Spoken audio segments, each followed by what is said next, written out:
Thank you for being here bright and early. And I hope that all of you are ready for today's session. So today's session is about how to make book data. We've termed it as book data so that it's a bit more it's a bit more layman or lay terms. So how to make book data work for you. But as we go through the slides and as we go through today's session, when we talk about book data, we're really talking about something called metadata. Now, don't allow the phrase or the words to alarm you.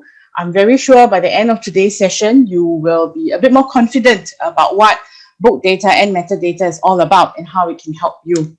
Okay. Now, I'll just go through what we're going to cover today. So the first thing we're going to cover is what title management is all about and what does it encompass. Then we'll go through the capabilities of a title management system. Now I'm going to call it a title management system. I think different publishers or different companies may call it differently. Okay. Then how do you manage your title management system, in short, TMS? What is metadata and how does it work, or how does it correlate with your TMS? And then for metadata, we will go through what core metadata is and what enhanced metadata is. And then kind of like a wrap up, basically how do you ensure that you've got good metadata tagging and the value of good metadata tagging. Now in this, I will also show you some examples of how some companies do their metadata tagging. And okay, how they do their tagging is more on the back end, but how you as a consumer would view it when you finally view it online or on screen, okay, which then affects your tagging, or rather your tagging affects how someone would view it. Okay, so now it looks like it's only 5 points, but I think for each we are going to go a little bit deeper. So we expect that this session will take about an hour, 15 minutes to 1.5 hours, also depending on how much of questions you have. Like Cecilia said, do save your questions to the end of the session, and then we will answer all the questions then. Okay. Now, okay, before I start on the session background, I'll just give you a brief introduction about myself. I'm not new to this industry. I've been in this industry for about 20 years.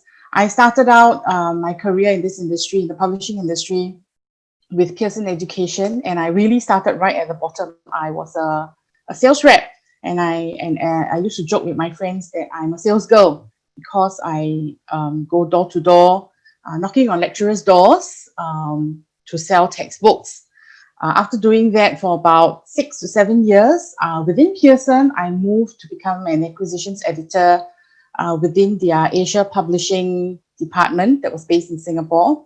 I was responsible for setting up and growing their custom publishing list, specifically in Singapore, Malaysia, and Hong Kong.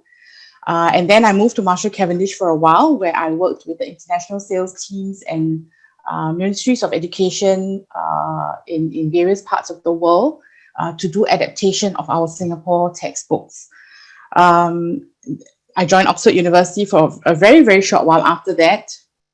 And now here I am, very grateful to be given this chance to share the knowledge that I have with all of you. Okay.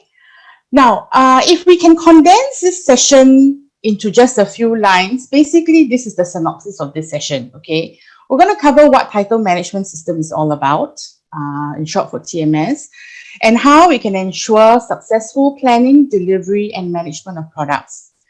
This will include metadata management and the integration of your various publishing processes. So things like editorial, marketing, production, royalty management, as well as automating the creation of your publicity and your marketing materials.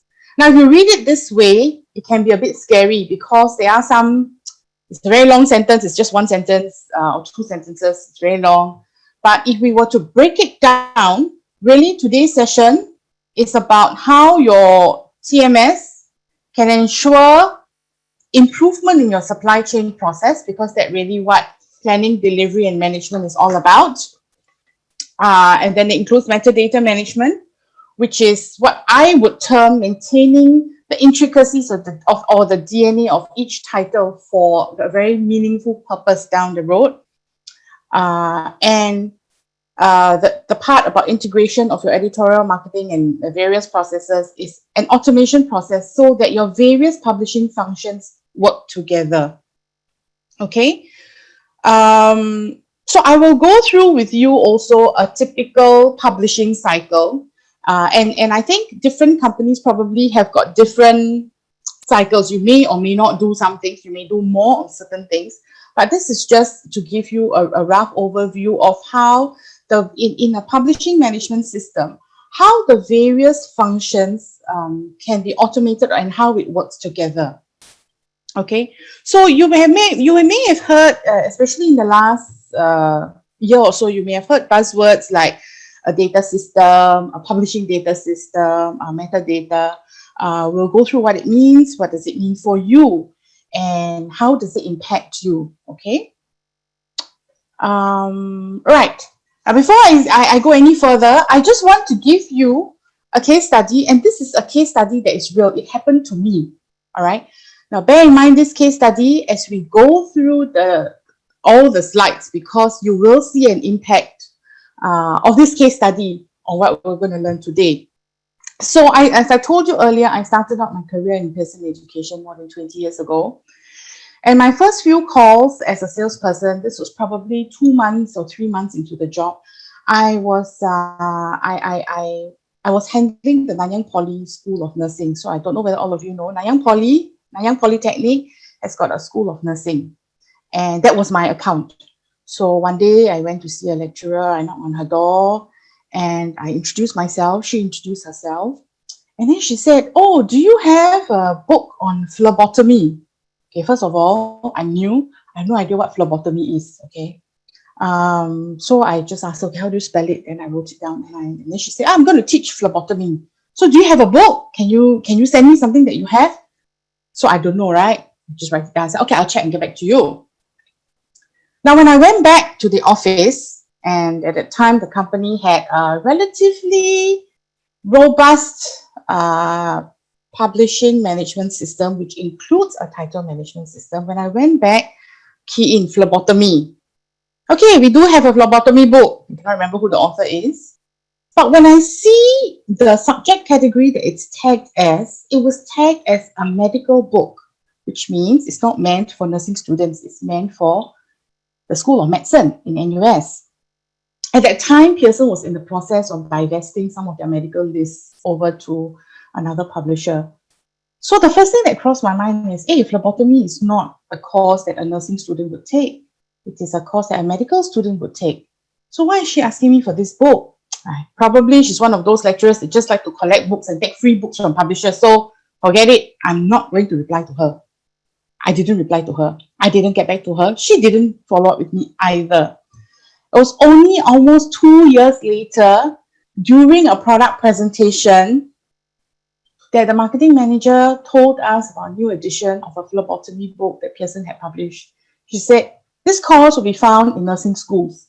Then I realized, oh dear, almost 2 years ago, this lecturer asked me for this book, but I never got back to her. Why? Because in our system, or in the company system, it was tagged as a medical book. And I just thought that this lecturer was trying to play punk with me. She just wants a free book. So the tagging of the subject category tagging of a title is very important, because it can mislead your consumer, it can mislead your salespeople, it can mislead people within your company to do different things, right? Or to go down a different path, just like what happened to me. Okay. I can't remember whether I got back to her. I think maybe I tried to sell the book back to Nanyang Poly, not to her specifically. I think I managed to sell some copies into Nanyang Poly, into the bookshop. So that was that. Okay, but it's something that I was reminded of when I prepared the slides for all of you for today. Okay, so moving on, a publishing management system. Now, different companies call it differently. Okay, in some companies may just call it a title management system. Some companies call it a publishing management software. Marshall Cavendish, when I was in Marshall Cavendish, they were in the process of implementing a publishing management system, which they called a customer relationship management system, which also include your title maintenance and your title tagging. So what publishing management system does is it manages every part of the publishing process, from product conception all the way to post sales. Okay, things like royalty payments. So in between, you've got things like acquisitions, manuscript acquisitions. It could be your editorial process. It could be your production, such as your editorial process, or even your printing process. It could be managing your budgets. Okay, budgets for producing that product. It could be sales and marketing, some form of sales and marketing, or even after sales. Now, for me, in my opinion, a clearer way to look at this is that title management is a subset of a publishing management system. That's in my opinion. Okay. I also want you to know that for some softwares that are out there, it's being sold, or they are sold in modular formats. So you could have a publishing management software that has got 5 or 6 modules. One module could be a module to maintain your budgets. Another module could be your title management system. Another module could be something to do with customers. So customer discounts, managing, like for Pearson, managing their lecturer desks and review copies. Another module could be royalty and the finance module. So companies can buy some or all modules. Okay, I've worked with companies who only bought some. I've worked with companies who bought all. So yeah, that's just wanted you to know that. Okay, also note that point C, this is my opinion. Okay, as I work with various companies and I work with various systems, it is my opinion that a title management system falls under publishing management. However, like I mentioned earlier, there are some companies who just call their entire publishing management software a title management system. And it does encompass things like royalty payments as well. It's just that that's what they call it. Okay, let's go through step by step or stage by stage your entire publishing process. And some companies may do more, some companies may do less. But this is just typically what a publishing cycle will cover. So the first part is, of course, when you conceptualize your product. Okay, as you meet people that you work with, people that you do business with, you think that, okay, I think there is a market out there for a particular type of book. Let's say, okay, for the purpose of this presentation or this slide, let's say we're going to, I want to conceptualize based on my feedback that I need a book, or I want to publish a book about a boy or a child who has got some superhero abilities. Okay, he's got, let's say the superhero abilities he has is he's all-knowing, he's all-encompassing. Okay, so he's got superhero knowledge capabilities. Okay, so this is how I conceptualize my book as an acquisitions person or as an editorial person. Then I do a bit of research. I come up with a publishing proposal, which includes budgets. Okay, how much I'm going to pay authors, how much I'm going to pay illustrators. I may have some contributors. So I have a proposal, I have a budget. Okay, and a good publishing management system usually will allow for you to include your budget into the system. Okay, then I start my acquisitions process. Okay, once my publishing proposal and budget is approved by senior management, I go out there to look for a suitable author. Now, likely as I do my research, I would have thought of some people who I think are suitable, right? So I'll approach them, negotiate a contract, and acquire them as an author, work out some deadlines, some manuscript submission deadlines.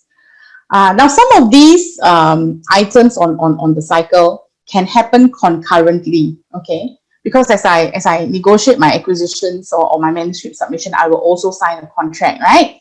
So the publishing management system, which contract is number 4, the publishing management system will allow you to store your contracts as well and to capture royalty payments for this title.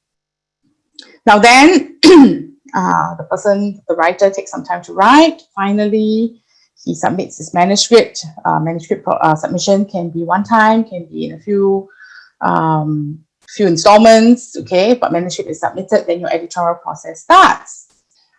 So the editors start working on the manuscript. At the same time, we also have a system to store and manage your contracts, both author and your third-party rights, whether it's photograph, excerpts from out there that you're clearing.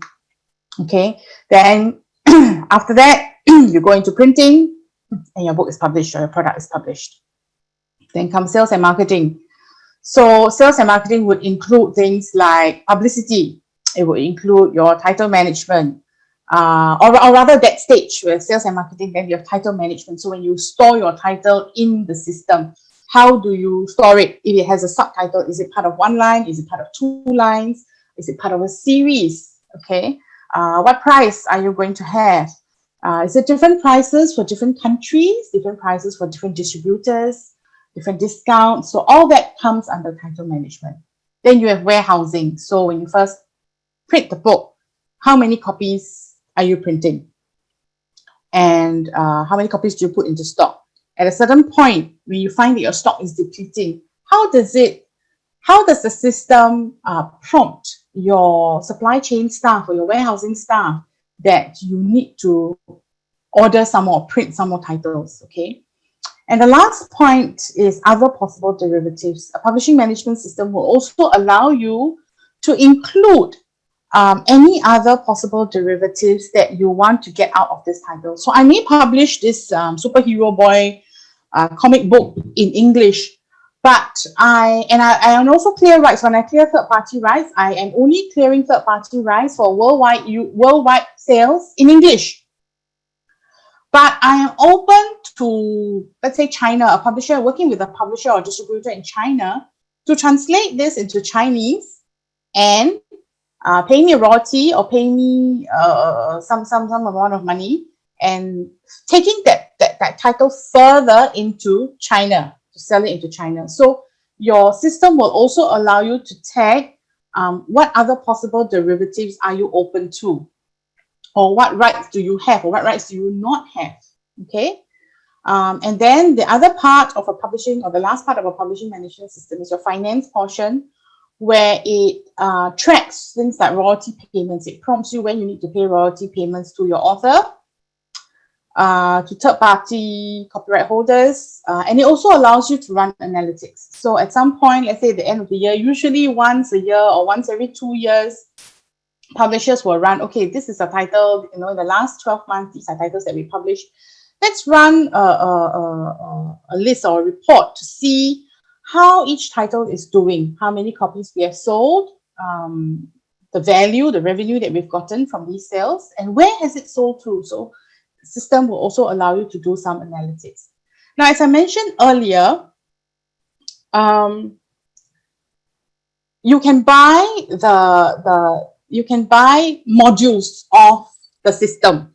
So some people may, for example, they may not buy the contracts portion.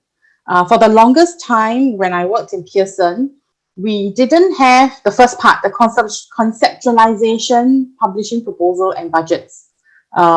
Actually, we didn't have 1, 2, and 3. We only started with contracts.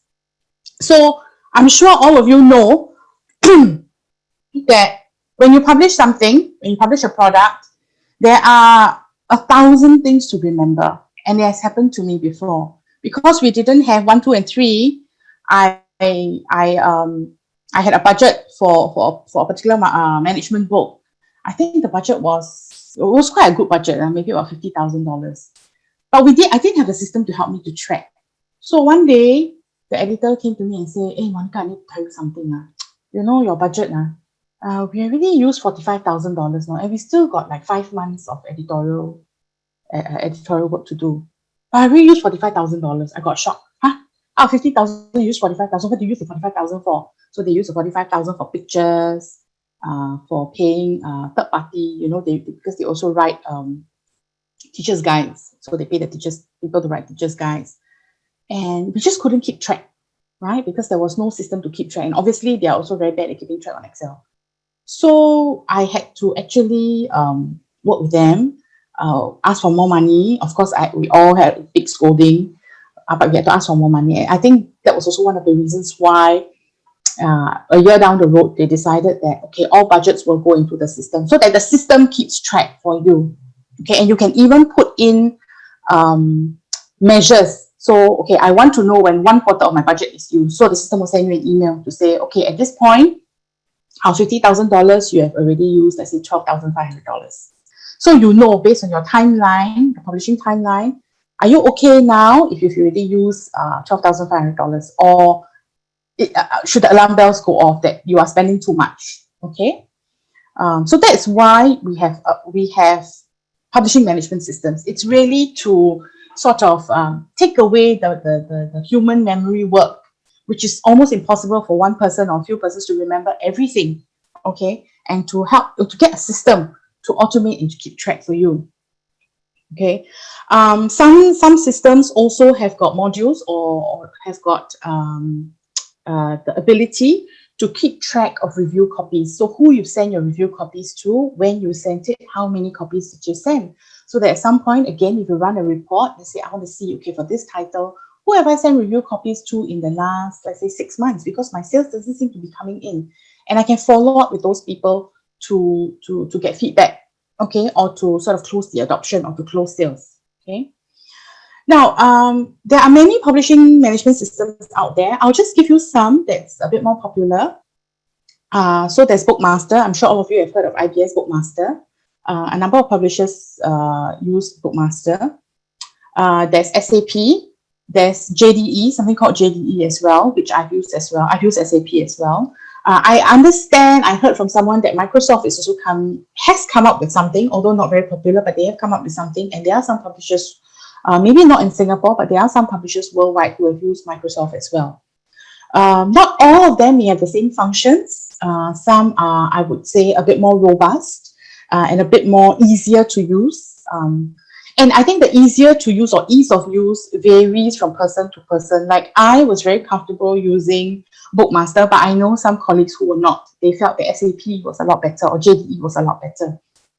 Okay, so different systems out there with different capabilities and different ease of use. Okay, so as I mentioned earlier, and I think 2 slides ago, we've already gone through the publishing management system, what it covers. And I mentioned earlier that, in my opinion, title management system falls under publishing management system. So to me, a title management system will fall under, do you see the part where it says sales and marketing? That's where it will fall under. Okay. So I'm just going to talk a bit more about title management systems. Now, don't be fooled. While it is just one line in my slides, but it is a very big component of publishing, and it is a very big component of your entire system. Okay, so what is title management system? It is basically a storage or a storage module for all published titles, or all your published products. Okay, but it should be more than that, and that's where metadata comes in. So a title management system should allow you to include metadata tagging. That to me is the main difference, because otherwise you can just store all your titles on an Excel sheet. An Excel sheet should suffice. But obviously an Excel sheet doesn't suffice, and we'll go through why you need a more robust system. Okay. So with that, I introduce you to metadata. I will not kid you. A few years ago, when I heard about metadata, I was also a bit, what's metadata? I'm not a techie, I'm a publisher type of person. My background, I started as a sales girl, my background is in publishing. Why you tell me this kind of techie, give me this kind of techie words? It scared me, right? But as I learned more about it, no need to be scared, because really it's all about the title that you publish. It's just about the data for the title that you publish. Okay, so we'll go through it. Now, if you check the online dictionary, what is metadata? The definition of metadata is, it is a set of data that that describes and provides information about other data. So basically, it's about data, it's data about data. And in our terms, or in our industry, publishing industry, it is basically the information about the book or product that you have published. Now, think of it as the DNA of what you have published, or the DNA of the book. So any information that makes this product unique from another product. Okay, so for example, an ISBN number. I'm sure all of you know that every title will have a unique ISBN number. You publish a title today, let's say a reader, okay, going to the dentist. Going to the dentist with mommy. Okay, you publish it has got an ISBN number. 5 years down the road, you want to this title to an ebook to be available online, right? For people to buy and download onto their reader. Same title, same content, nothing has changed, nothing at all. You don't change any illustration, you don't change any of the content. You just convert it, you digitize it into an ebook. Do you have the same ISBN number? No, it is a different ISBN number because in our industry, because it's an ebook, it's in a different format, it is a different product, right? So your ISBN number is unique to a print book, to an ebook. That's exactly the same as a print book. Okay, so your metadata is really that intricacy or that DNA of your product. So things like ISBN number, things like title, you can have different titles that fall under the same series, but they'll all be a different ISBN number. Category, so which category does it fall under? Is it a reader? Is it a textbook? Is it a science textbook? If it's science, what further categorization do you give it? Is it biology? Is it chemistry? If it's physics, is it astrophysics? Okay, there are different categories that you can tag. Remember my example earlier on about phlebotomy? Now, I didn't sell the book or I didn't get back to the lecture because it was categorized wrongly. So tagging your category correct is very important. Okay, the price of the product or the title, what price for which customer or which country, territories that you can sell into, things like author, language, illustrator, if it's a book that's got drawings and illustrations.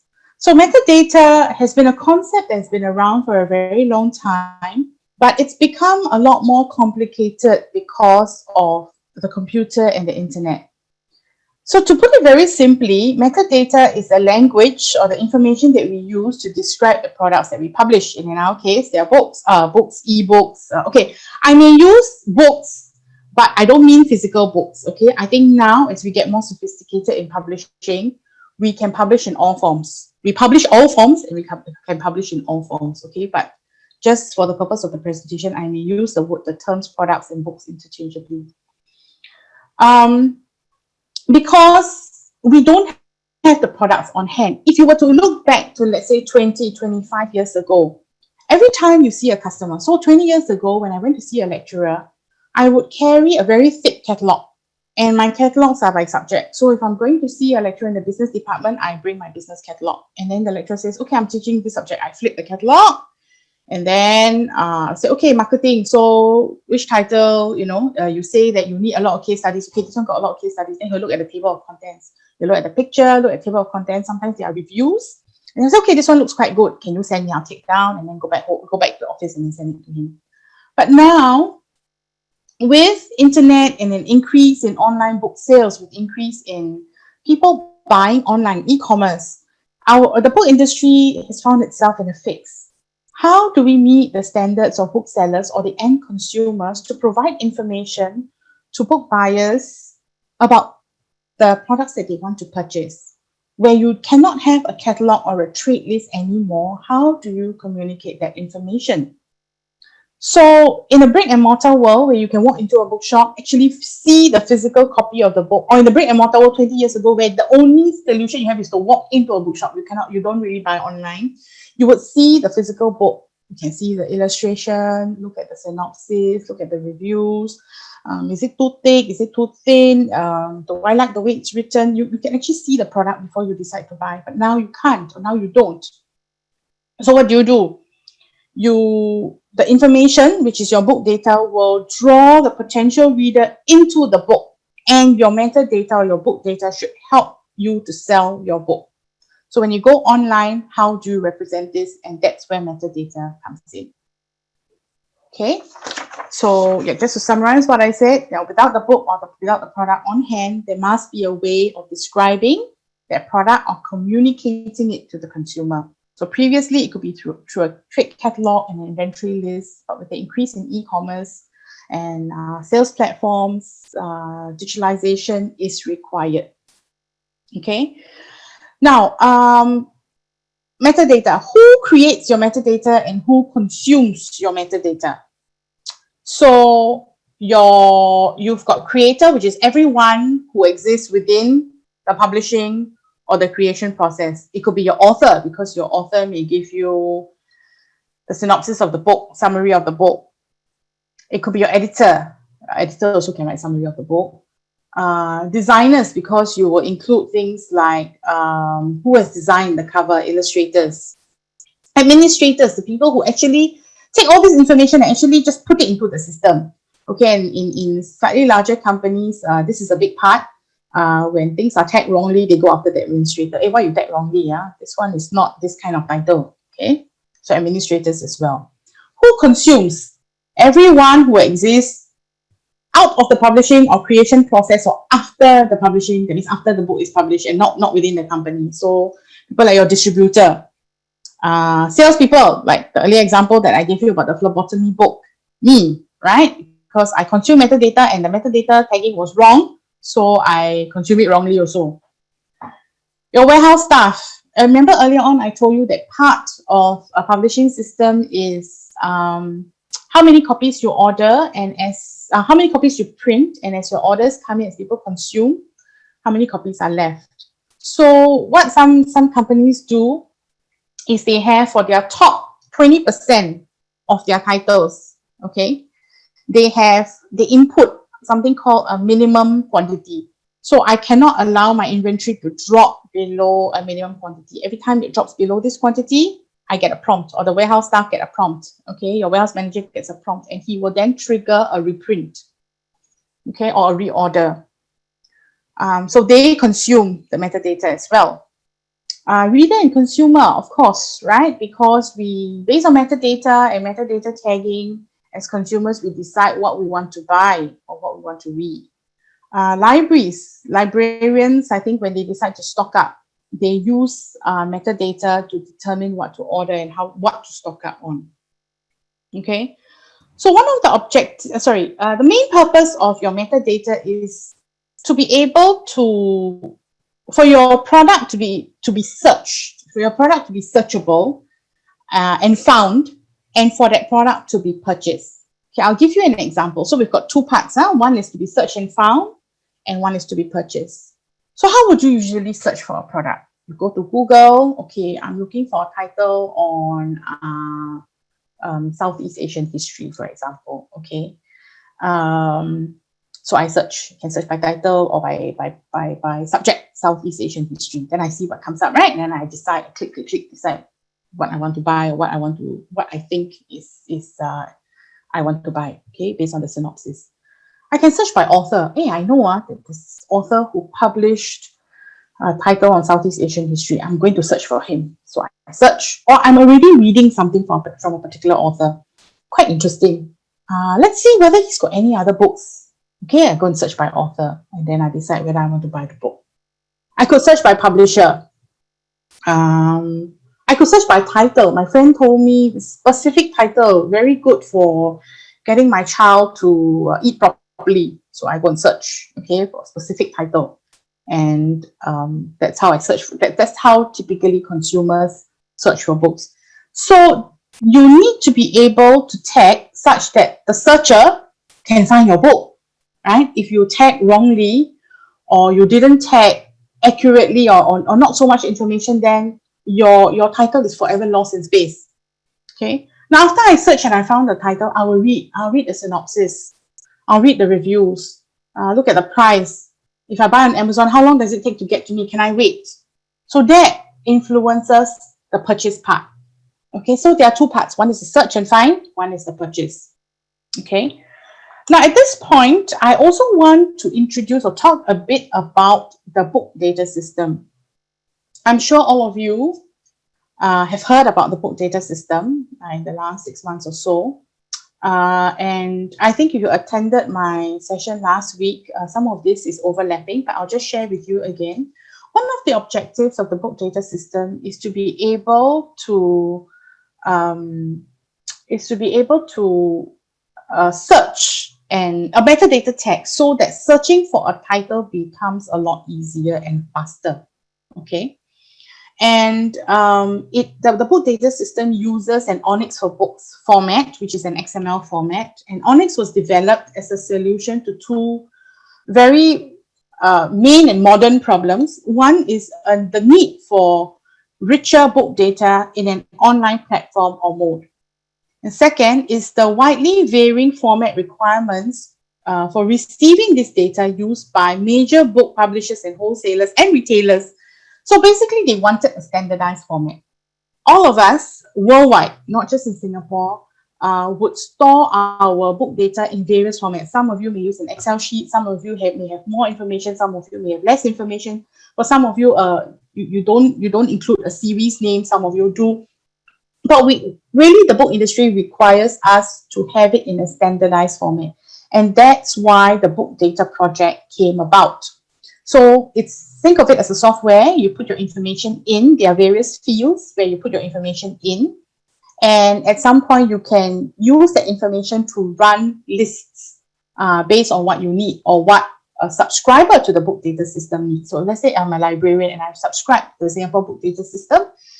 And if I need to run a list on a particular subject, I will select the fields, okay, the relevant fields, and I can run a list accordingly. So I will see all the books that are published out of Singapore with the fields that I initially set, okay, or I require. So Onyx provides a way to transmit this information in a clean and seamless way across multiple trading partner relationships. Okay, so the purpose of Onyx is to standardize transmission of product information so that wholesalers, retailers, and others within the supply chain will all be able to accept the information electronically transferred in an Onyx format. So with the book data system, uploading your titles onto Amazon becomes seamless and problem-free. Okay, I shared with the group last week that I have been a victim of information that's just not available or not available at the click of a button. So I've spent many tearful moments to actually do things like okay, sorting out your Excel list is the least of the problems. Okay, I've spent a lot of unnecessary time doing things like typing out the synopsis of a book or of a list of books. So I go take book by book, go to the back and type out the synopsis because that's how the librarian wants it. And the company that I work for just does not provide the information in that manner. Okay. Now we'll go into earlier on I said that now so your metadata can be split according to, or there are two ways of looking at it. One is data that allows you to search for your product, search and found. Second is to buy. Okay. The other way to divide your metadata is also what you call your core metadata. And some of this core would be things that allow you to search and find. And then later on, you have enhanced metadata. I would say in the interest of time, core metadata or things in the core metadata are probably the most important. Enhanced metadata is like a plan B or later if you have time. Okay. So core metadata is things that are essential, as its name suggests, it's essential information in order to list and sell a product. Okay, so data that identifies the product so that you can search for it, as well as the terms that it can be sold. So things like your ISBN number, title and subtitle, series. Now in Onyx, title, subtitle, and series, I think falls. Okay, I know title and series falls under two different fields. Subtitle, I can't remember. I think it also falls under a different field. So if you have a title, you have a title and then different field, you have a subtitle. It's not all in one line. Okay. Publisher and imprint. Some of us work for companies that have represent multiple publishers or print under different publisher or imprint names. So which publisher or which imprint is it? Number of pages, height, width, and weight. Number of pages and height, number of pages and width is important because I find this very much so in parents. After I became a parent, is this book too many pages for my child to read? And I also find that it seems to be very important for lecturers, professors. This book very thick, too many pages. I think too much for my course. I only teach a 25-hour course in a semester. Too much for my students, cannot. I need something less. Okay. So while as a salesperson, I think why you need to know the number of pages, it doesn't matter. But to some people, it is important. Author and contributors, as I mentioned earlier, sometimes we search according to author name. Price, different prices for different territories. Category, what subject category or sub-subject category does it fall under? What territories it can be sold under? Digital rights management. If your product has got digital assets, sometimes you may want to tag what these assets or rights management of these assets are. Language, what language is this in? Okay, I'm going to take this part slightly out of context, not in book publishing, but in movies. So I subscribe to Netflix, and there are many times where I want to watch a movie. Wow, Synopsis look very good, all in English, right? My Netflix, because it's Singapore, it's all in English. Then I click play on the movie, but the movie is not in English. The movie is in Spanish. And I'm one of those who don't like to on subtitles, I mean, got subtitles, but it bothers me that I have to read the subtitles, or worse, those that are dubbed, the movement of the mouth of the actors doesn't coincide with the dialogue, so it bothers me. So this is important, right? The language of my movie. In the same way, the language of a book. So you need to tag, is it an English book? Is it a Spanish book? Is it a Chinese book? Is it a Malay book? That's important, okay? So it's crucial to make sure that the data that you include or you tag, how you tag, is complete and is accurate. If a book doesn't have any metadata tagging, or if its metadata is poorly done, like in my phlebotomy example, it risks getting lost in cyberspace for all eternity. Okay, you cannot find it. Even if you can find it, because it's tagged wrongly, you may not buy it, you may not sell it. Now, some of you, as a start, because of the book data project, may want to think of the current data that you have, or your current list that you have, how you store your list. You may want to just think of it as, or to think a bit more about this, and maybe start to think about how you want to fashion your current data into a bit more meaningfully. Okay, so that if you embark on the book data project, or when you embark on the book data project, it becomes a bit more seamless and a bit more pain-free. Okay. All right. Next, enhanced metadata. So enhanced metadata is a bit more marketing related. So sometimes it can be crucial to a product's success. So things like description, the synopsis, author biography. I find it very, very much so for higher education textbooks. Somehow lecturers want to use products that are published by renowned authors, or authors that are from renowned universities. Okay, universities that are a bit more rigorous in their teaching and learning. So author biography is important. Images, as in either who drew these images or where the images are from. For example, if you have, let's say, a National Geographic type of book, then you want to tag very clearly where your images are from, because photography for that kind of book is important. Okay. Has the book won, or has the product won any review? Are there any reviews? Has the book won any awards? Are there any endorsements? So certain education books are endorsed by certain education bodies, right? And the endorsement is important for the person who is purchasing a book. Every time, some of us, not me, because well, I'm in a way I'm from this industry, and I think that an endorsement is like a marketing thing, huh? But I know a lot of parents, if they see that it's endorsed by Ministry of Education, means it's a very good book. Sometimes maybe, sometimes may not be, right? Okay. Excerpts of the book, very similar to description. Okay. Some storybooks have got, let's say the first chapter or the first 2 pages of the chapter to sort of like hook you in. So you read the excerpt and then you think, wow, quite interesting, huh? Don't know whether the person's going to die or not going to die. And then you think, I think I'm going to buy the book. Quite interesting, so I'm going to buy the book. Multimedia, does it come with audio files? Does it come with video clips? Does it come with, I redeem an access code and I can get more information online? So these are some things that are important to the person who is finally purchasing the book, okay? So the information in the enhanced portion is less widely used, but still used, and we find that it is growing in importance as retailers and publishers look for better ways to sell their books online. So there might be other metadata that you may want to submit or you may want to include, or you will have to submit to some ebook sellers or libraries. But I think the list that I've just gone through in the last 2 slides covers, I would say, 90% of the common items. Okay.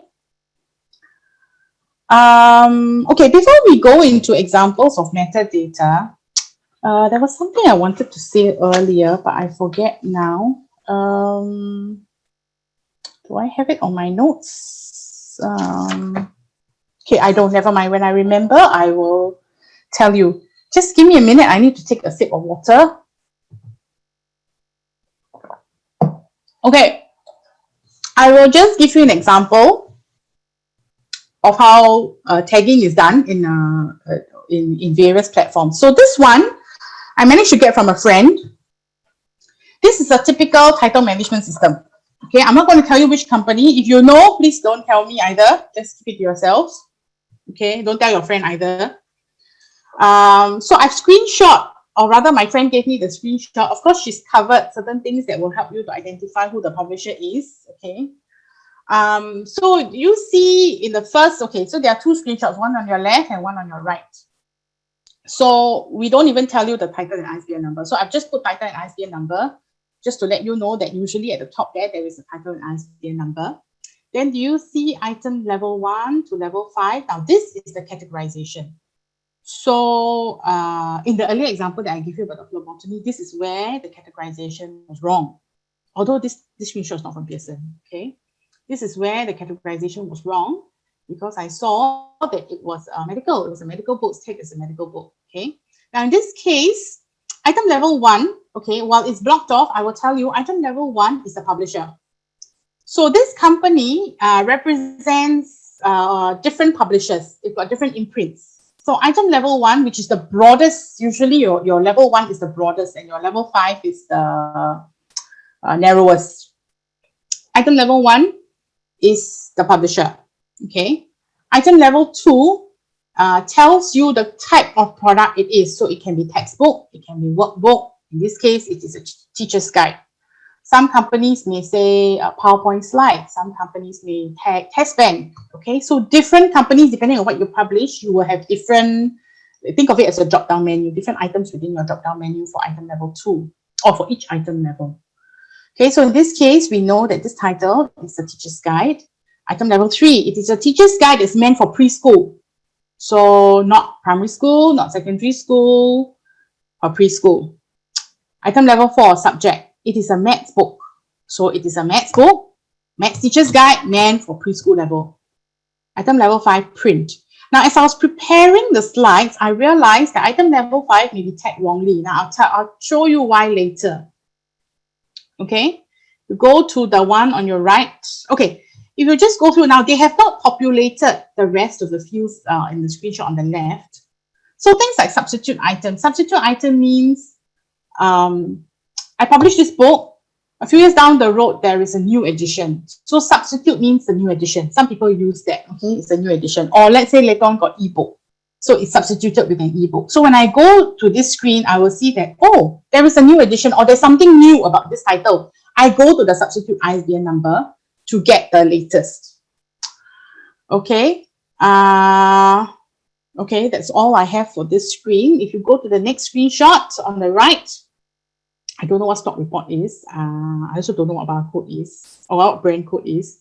Item discount class. Now, different customers have got different discounts, or different countries may have different discounts, or different products have got different discounts. Now, for this publisher, item discount class means for a teacher resource, in this case, because it's a teacher's guide, so anything that falls under teacher resource, the customer will enjoy a particular discount. So maybe for textbooks, they enjoy, let's say, 40%. But for teacher resources, they enjoy, let's say, 60%. Okay, so that's how they tag the item discount class. You may also have different item discount class for different customers. So think of it as a matrix. Your discount class, you've got X and Y axis, right? Where your discount falls is where your X and your Y meet. So it could be product and customers, or type of product and different customers. So different customers will enjoy different discounts for different type of products. Okay, they didn't tag the country of origin. Some publishers do. In this case, they don't. This one is interesting. This is not an English book. It is a Spanish book. So it is a Spanish teacher's guide. It's a Spanish math teacher's guide meant for the preschool market. Units of measurement, it's sold in units. That means every unit is $1, because sometimes you may not sell by units. If you sell, let's say, courseware and you are selling on a company-wide level, B2B rather than B2C, then you may sell your courseware. I sell one courseware for $10,000. So it's not really based on units. Regardless of how many students you have or how many students you have subscribing to your school platform, I'm selling you my courseware for $10,000. So then your units of measurement may not be units. Okay. Scroll down further, overseas release dates. Okay, I'm not sure why there are two dates, but I think the published date is the next one, the release and cease date. So this is published in year 2000. I think so. Okay. But basically your date is your one of it will be your published date lah. Okay. Go down, item status active. Okay, so this is not an out of print title. This is an active title, so you can still sell. So as a salesperson, when you go into the system, you will only want to look for titles that are active, you can still sell. You don't want to give your customer a list that includes out of print titles. Okay. Although sometimes out of print titles may work. Let's say if I want to revive, okay, some bestseller list, then I go and print out, or I go and run a list of all my out of print titles which I enjoyed very good sales for, and then I want to refresh it. Or I may want to sell the rights to another distributor to sort of refresh it. Okay, so item status tagging can be important. Okay, the last one, digital services. Now, this is why I say there seems to be something wrong with the item level 5 on the screenshot on the left, because it says print, but stock item, it says digital. So if it's digital, then it cannot be print. Usually, if it's digital, it will not be print, unless they use ebook and print book interchangeably. So this is to to denote that it is an ebook. I'm not sure. Okay, but basically this is a digital item, so it is not a print item. Okay. So this is typically how a TMS is. You may some companies may or may not include information in every field. Basically, all the fields are given to you when you purchase a system. You may or may not populate every field, but some of the important fields to populate, of course, are the item levels. You may think that 5 levels is a lot, but I tell you it's not. 5 levels is actually okay. Some you may not want to, you may not need to, you may not want to populate things like item discount class. Units of measurement also, I think that's not very important. Yeah. If you, let's say in your item level 5, you say very clearly whether it's print or digital, then maybe your stock item status also maybe no need. So depending on how your business is run and your processes, not every field needs to be filled in. Okay? Okay. Now moving on, this one is slightly different. This one is a screenshot that I got from NLB. So NLB also does metadata tagging. When you go to their online catalog, and you search for something, this is what you get. Okay, so this is a reader. Okay, the title of the reader is Big Bird Says, A Game to Read and Play.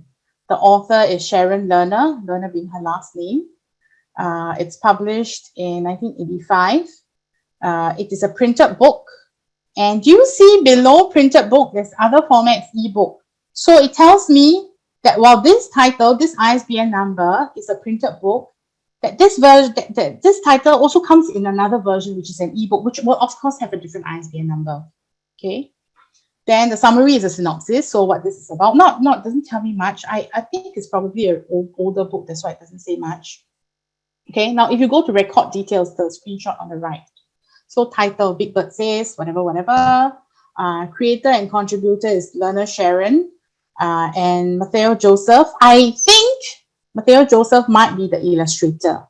Okay, I think, I'm not sure. Because they don't have an illustrator feel over there. Publisher, Random House. Okay, very old book, published in 1985. Okay. It's got 31 pages and full color book because it says color illustrations. It's 24 cm. I assume the 24 cm is the height, okay, top to bottom of the book height. I don't know why they only provide the height and not the width. Okay. In this case, they don't have to provide the spine width because they tell me it's 31 pages. So let's say as a parent, I can decide, okay, it's 31 pages, suitable for my child or not. Now, next, they have series title. So this falls under the Step into Reading series and specifically Step 2. For those of you who are familiar with graded readers, Step 2 is a bit not very advanced, okay, maybe for preschool stage. And it falls under Step into Reading. So you will see that they have split series title and title. Okay, what they've not split is they've not split subtitle. I would think the title is Big Bird Says and the subtitle is A Game to Read and Play, which means they also have Big Bird Says something else. Okay. Notes. So other information that you may need reading with help. So, okay, I assume this is for preschool because it sort of tells you that the child will need to, some parent involvement or supervision is necessary or can be necessary. Identifier is your ISBN number. So you have two ISBN numbers there. Okay, 4, because one is 10, one is 13. Okay, they are the same. And then you have another one for 10 and 13. I assume that the other one, the one that ends with 999, is the ebook ISBN number. I think so. I'm not sure. Okay. Language is an English book. The category that it falls in, or in this case, NLP calls it subject. So subject category is children's stories. They also tag it as American games. They also tag it as juvenile fiction. I don't know why. Puppets. So I think you can use this book and maybe do a puppet story. Also stories in rhyme, which means that this book tells me that this book has got rhyming words, which is very, very suitable or important for preschool learners or preschool readers. Content type text. So it's got, I assume that that's what it means. It's got text in it. Okay, it's a reader.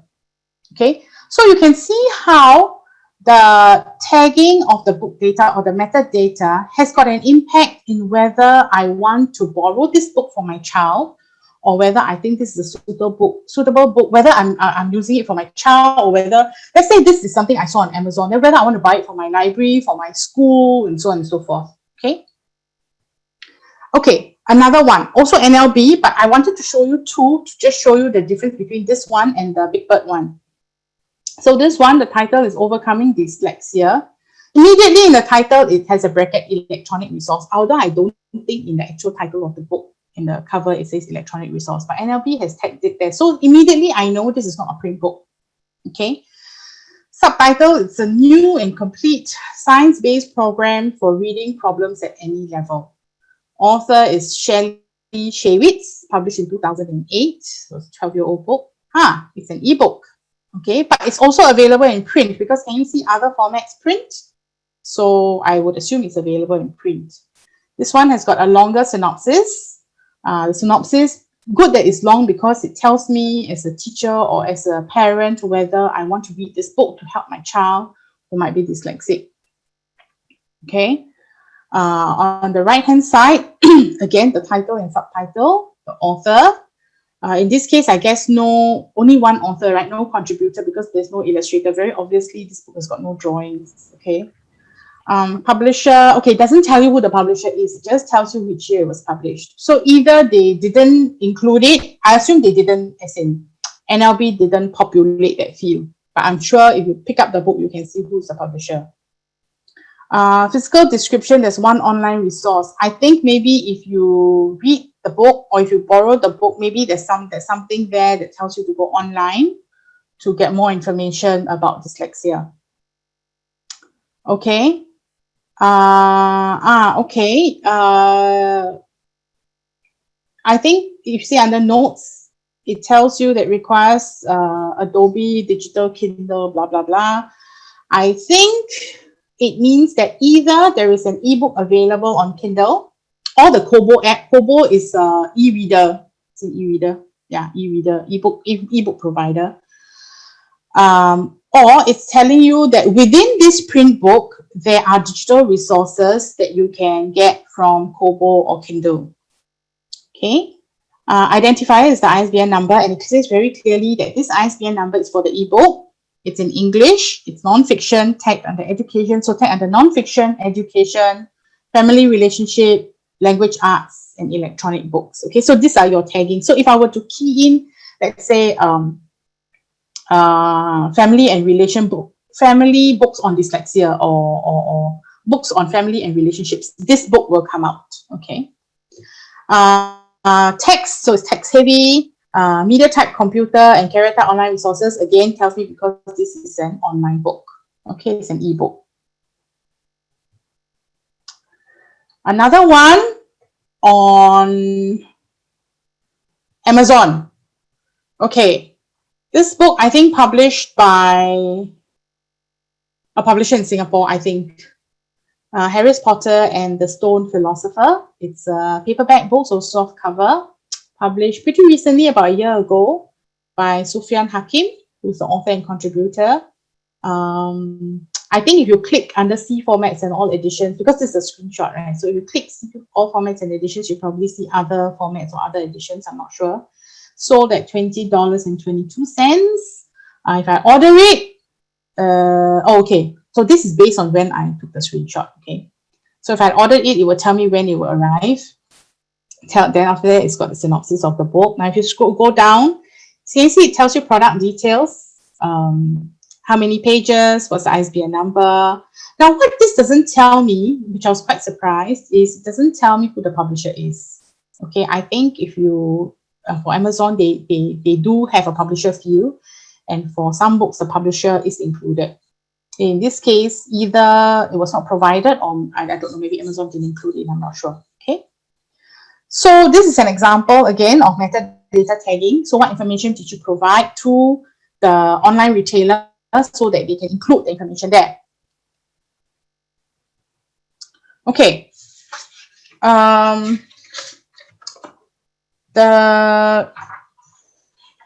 Okay, just to go back, sorry, I wanted to just highlight something. So with your metadata tagging, your data is captured, as you can see from all the examples, in a very consistent and systematic manner.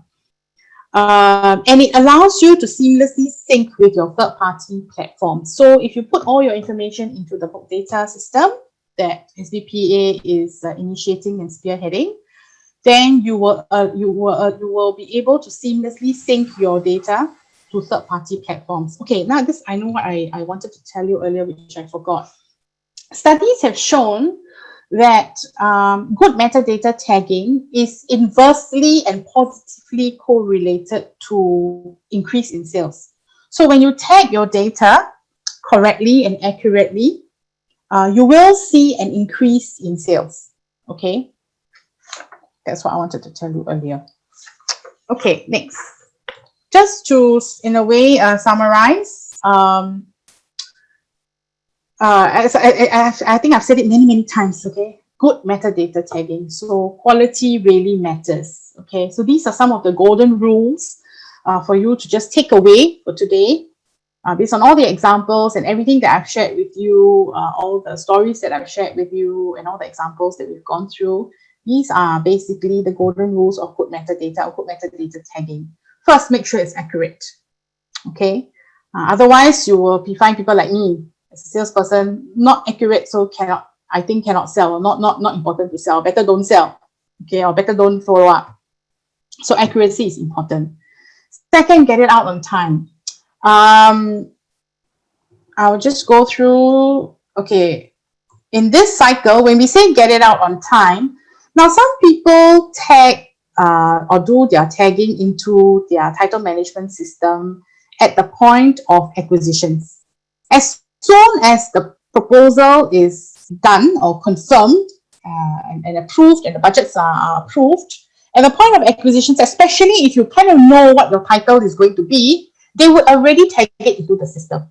So they will put the title, they may even get an ISBN number for it, they may put a targeted start date, so that if I'm a salesperson, I go in and say, oh, okay, 6 months down the road, this title is going to come up. Okay. Then as they go through the publishing process, they add on more, whether it's Synopsis, whether it's... So at the point of acquisitions, or when you first put it, maybe at stage 2 or 3, you can already put things like which subject category it's going to fall under. It's unlikely that will change, okay? The things that will change will be things like price. Things like... Okay, I have come across situations, me personally, where I put in a title, 6 months down the road before the book is published, we change the title. So I must remember to go and change the title. Otherwise, what's in the system doesn't match what's on the book. Okay. It's also happened to me before. The ISBN number and the title didn't tally. So when my warehouse guys pull out the ISBN number, the wrong book was delivered to the bookshop, the university bookshop. Okay, the ISBN number and the title somehow was mixed up. Okay, and then we had to go and rectify it. So students are all buying the wrong book. Okay, so back to this. Yeah, get it out on time. So you can actually already put it in at the point where you're waiting for your manuscript to come in and later on update. Okay, if not, if you don't put it in at that time, make sure it's in before your book is published. As soon as you go to print, you must have a trigger or a process to say, okay, once it goes to print, my data must go into my TMS, or my data must go into my database, or title must go into my database. Okay. If you have wrong metadata tagging, correct it quickly. Okay, and wrong metadata tagging, the trigger can come from anyone, can come from a salesperson. For me, it has come from my booksellers. You know, when booksellers tell me, hey, your title and your ISBN number don't match, something is wrong. Then I realize, okay, it's wrong. Then I inform the administrators and they correct it quickly. Because the longer your incorrect information sits out there, the more it damages your business. Okay? So it's okay if it's wrong. I mean, we all make mistakes. I have too. But, you know, try to correct it as soon as you can. Not like, it doesn't matter. You know, everybody will know that this ISBN number is meant for... It doesn't work that way. Okay? Disseminate your information or your metadata tagging, or the information about that product to the correct channel. So whether it's a library distributor, to your partners, to people in your warehouse, and so on and so forth. Okay. Ensure quality. Use correct formats, identifiers, and naming conventions. I want to speak a bit about naming convention. Usually, in a database, in any database, in your field, they will only give you a limited number of character space. Okay. So in the ones that I work with, I think the number of character spaces is 40. So if your title falls more than 40 character spaces, then it gets truncated, it gets cut off. So what some companies do is they have naming conventions. So for example, textbook, you don't spell out textbook, you just put TB. So every time I see TB, I know this is a textbook. Every time I see WB, I know it's a workbook.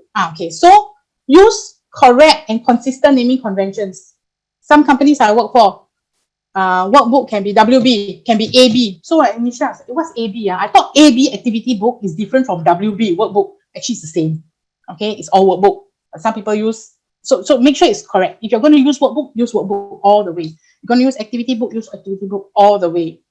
I've had a case, again in Pearson, student. So student has always been abbreviated to STUD, I think. But for some reason, this particular title was abbreviated to STDT. So when I wanted to look for a student book, I key in title, then STU. I cannot find, no. I couldn't find the title, so I went to tell my inventory guy, hey, you say the title reached Singapore already, new edition. How come don't have? Say, have. I give you the ISBN number. So key in the ISBN number, we realize, hey, the naming convention is wrong. That's why I couldn't find the book or the product. So naming conventions are very important, okay? So use correct formats, use correct identifiers, use correct naming conventions. You may have to come up with a list of naming conventions so that everybody who is part of that process would use the same and accurate naming convention. Okay? Okay. Now, why is metadata important to you? First of all, it is important because it is part of the book data system that's been spearheaded by SBPA. At this point, I want to encourage you, if your title information is in an Excel sheet, it's not in an organized fashion, use this opportunity to get it into an organized fashion. Okay, so get onto the book data system. I understand that the barriers to entry are very low. They are making it very easy for everyone to be able to get onto the book data system when it's finally out next year. I encourage you to get onto it. Use it as a chance to digitize your title information. Okay, because once you put your information into the book data system, it means you are digitizing your title information. Okay, so I encourage you to get onto it. It might be a bit painful, but it's a one-time pain for you to reap the benefits of all time. Okay, you may also want to, okay, you know, I know how arduous and how daunting it can be to get onto a system like this, especially if your titles or your information is not digitized. Maybe you pick your top, I don't know how many titles that contribute to 70 or 80% of your sales and put that first into the system. Okay, so that at least the bulk of your big titles are in there. Okay, your A-list titles are in there. Now, metadata tagging correctly affects your sales, as I mentioned earlier. Okay, and as you, the book data system also is for you to be able to get information in a systematic and meaningful manner, which means that it reduces your need to do manual work, therefore increasing efficiency. And when you increase efficiency, you are basically saving time and money, which I think is very important for all of us. Okay, I'll just go through very quickly because I'm on this slide a bit about the book data system, although I'm sure all of you already know most of this, but I'll just reiterate a bit. Now, the book data system is really to be able to have a one-stop shop for all Singapore published titles. It incorporates all the records and information of a title that has been published. So things like author, pub date, how it's classified, and so on and so forth. It eliminates, the book data system also seeks to eliminate the manual work. So things like sorting, things like manually keying in description of the book, because it should all be in there already. It also is a universal and international standard platform. As I mentioned earlier, we're using the Onyx for Books platform, which is used internationally. So it uses an international universal platform for your product information to be stored in, so that later on, when you work with various trading partners such as Google or Amazon, who are also on the Onyx platform, there are no sync issues. It is fairly seamless to communicate your data. Okay, and of course, I think this part is important for us as a branding for SBPA and us as Singapore publishers.